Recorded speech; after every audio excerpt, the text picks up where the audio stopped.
I've been getting a lot of questions about why I chose the type of building that I did and why I'm building it the way I am.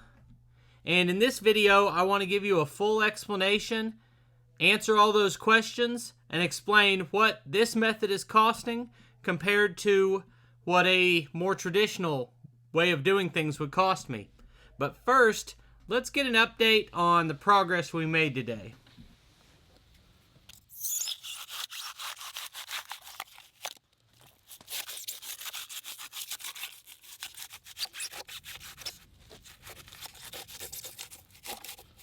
Alright, so before we really get started, I got my friend Billy here and he's been helping me. And all along, I keep pulling out all these different DeWalt tools and he keeps telling me Milwaukee has more power. And so this morning I'm in Home Depot and I got a choice between a DeWalt tool and a Milwaukee tool. I bought the Milwaukee, I brought it home, and I've used it. I've got to say, this thing doesn't have any more power than the DeWalt. I mean, I just did one little strip and I'm worn out. Well, that's not an M18 or an M12. I doubt that the Milwaukee would be any better, but I bet it lasts at least 20 times longer than the DeWalt version of it. We'll have a longevity test on these coming up. Sorry guys, I've got a dry sense of humor, and I just have a good time with the Ford versus Chevy and Deere versus Kubota and DeWalt versus Milwaukee arguments. I think they all make a great tool. We're going to start by pulling off the forms from yesterday's concrete pour and just see how it turned out, see if there's any changes we need to make on the other side.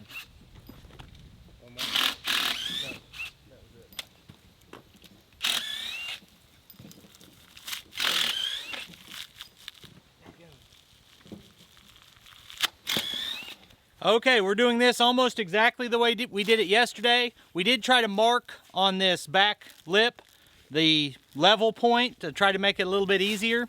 But if you want to see the whole process of how we prepped the area and built these forms and pour this, I'll put the video for that up in the top.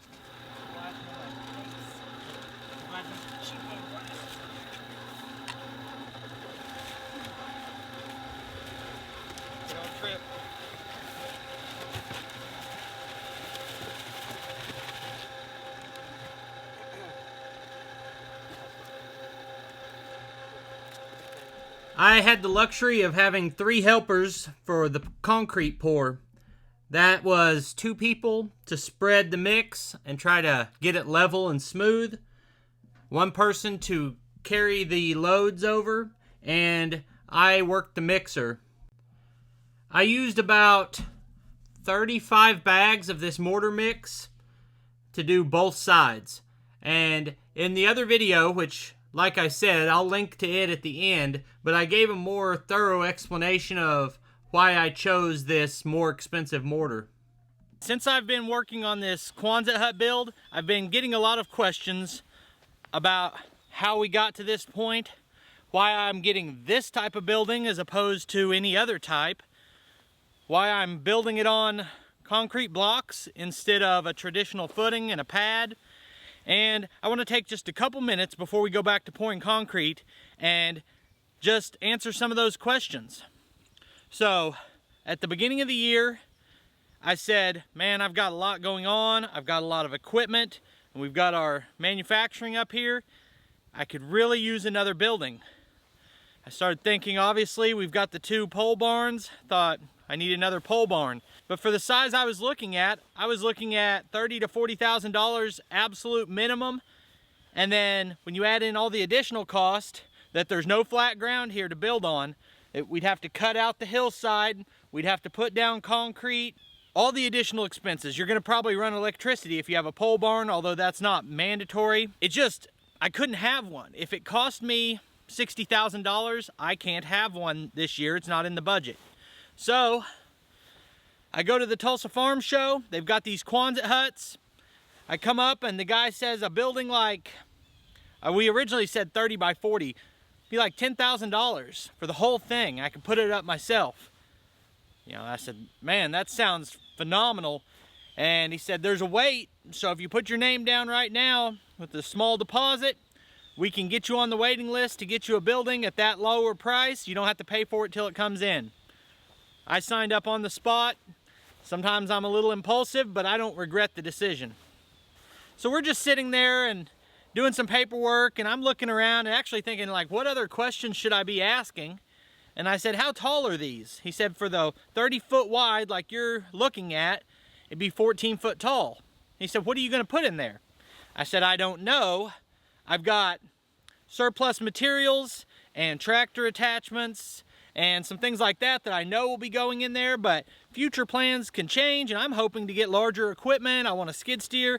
I would love in a couple years to have a mini excavator that I park in here. And he said, well, if you're considering a mini excavator, a lot of guys want these to be a little taller. And you can easily take this from 14 foot to 16 foot by buying giant construction concrete blocks and setting those down as a stem wall, then set your building on it. You just gain 2 feet. But he said, we need to know now if you're going to do that, because your end walls have to be designed to match the height. So right there on the spot, I committed to the fact I was going to raise these walls by 2 feet. And just as an aside here of something I didn't mention when I started with that $10,000 price, that was no end walls. That's just an open tunnel. Like around here, we have those on the side of the road a lot. They'll keep highway equipment and stuff in them. Or like their road grading materials, rock or salt or whatever. So I said, I'm gonna want end walls and I'm gonna want doors. I bought the end walls from them. I'm gonna build my own doors. But the salesman, who's also like the vice president or something, he told me, set it on these blocks. Sounds easy enough. Fast forward a few months, I decided it's time to excavate this site. We have a 6-foot drop from the high corner to the low corner, and that all has to be graded out. I said, I think me doing that with my tractor is just not that realistic, or I'd be doing it every day for a month, you know. So I said, I'm gonna rent a bigger piece of equipment and I'm gonna hire an expert to run it. But I got bids to have the whole thing cleared, and it was gonna be $5,000, $6,000. Once again, I'm not trying to spend $60,000 on this. I want it done at an affordable price. And so for like $1,500 of machine rental and paying somebody, I got this entire thing excavated, and I did an expansion on the pond. So came out way ahead there. And the guy I hired was an expert at how to do this, and he built a great looking pad. And then he kind of asked me what I was going to do next. I said, I'm going to set some concrete blocks out here, set the building on it. He said, no, it'd be better if you put in a footing. And I thought, well, that's extra money, but it won't be that much extra money, because I've got a building right up here that's the same size, and I did an entire floor in it for $4,500 like 18 months ago. Thought, footings can't be that much. Footings are a lot less concrete than a whole floor. So I said, dig it, you know. We're on a time schedule. I'm on a rented machine, paying someone by the hour. I said, dig the footings. He dug them out. We sent the machine back. I got a quote for concrete and just footings, filling in the trenches we dug, and then building my 2-foot wall on top, which would have been an 8-inch wide wall. Building that 2-foot tall wall around 2 sides, I was looking at $10,000. Same problem here. If you spend $5,000 to excavate the site, you spend $10,000 on footings. What are you saving here over just getting a pole barn, you know? And then that wasn't even to concrete the whole floor. Like a lot of people are saying, are you gonna concrete the floor? I might in the future, like I did that one. You can do it afterwards. But for right now, I'm gonna put 6 foot of rock in here, because instead of $8,000, I'm gonna spend $800 on a 6-inch layer of rock. So that got us to the point of having footings, but not needing footings. So I filled those footings in, compacted it, and actually shifted the building over 2 feet so that we were not building on those refilled footings. I wasn't sure and I actually saw some evidence that maybe even after packing that, it wasn't going to be as solid. So we shifted the building over, we got the blocks, and we set them in place.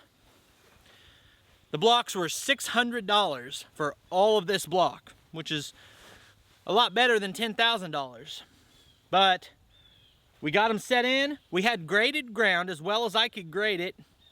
There's always, I could have done better if I took my time a little bit more, but I'm trying to move, you know.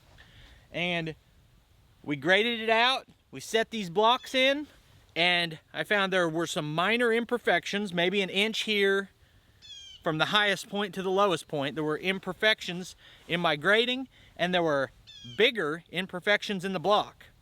They don't try to make these blocks exact. These are rough construction. And so when I lined them up and I took the transit down it from the lowest point on the blocks to the highest point, I had almost 1.5 to 2 inches of difference. That's not gonna work. I need to bolt a track down there, and I can't. So that needs to be leveled off. I could either do that with wood, or I could do it with cutting the existing concrete block that I put there until it's perfectly level, cut it or grind it. Or we can do what I did and build these wooden forms on top of the block. And I weighed those options. I see advantages to all three options. I decided to pour a new layer of concrete on top. One other consideration is these blocks come with a raised ridge right in the middle, and the wall comes with a drip rail. And where was that drip rail gonna sit? I wanted it to sit over that raised area. So raising this up solved two problems.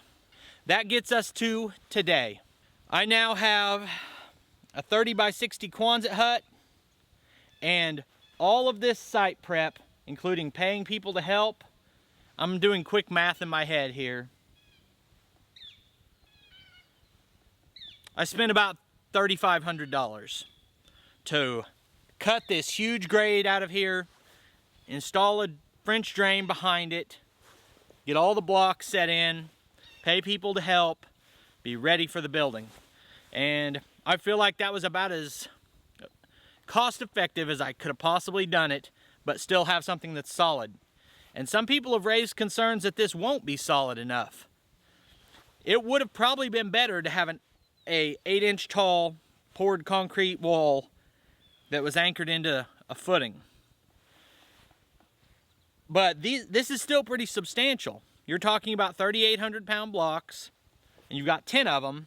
So each wall weighs 38,000 pounds, and they have a 3-inch layer of concrete on top of them, tying them together, and I've got holes drilled down through it with rebar down in it at level. So it's all tied together with this top cap of concrete. What I'm gonna do to anchor these blocks in even more is I've got a 2-foot tall block wall. I'm gonna pile about 18 inches of dirt up against it and do that in layers and compact it so that on the outside of these blocks, which the pressure of the building will be pushing them out, not pulling them in, it'll be pushing them out. And on the outside, on both sides, I will have an 18-inch wall of packed dirt behind it. So that's not quite the same as, you know, a footing that's in hard packed ground already, but it's anchored pretty darn well, I believe. After that, I've cut out this slope so we can drive smoothly into the building. I'm gonna run drain lines the rest of the way around so that we don't have water to deal with. And we're gonna get this sucker up hopefully within the next week. And that'll leave me with projects of adding some solar lights.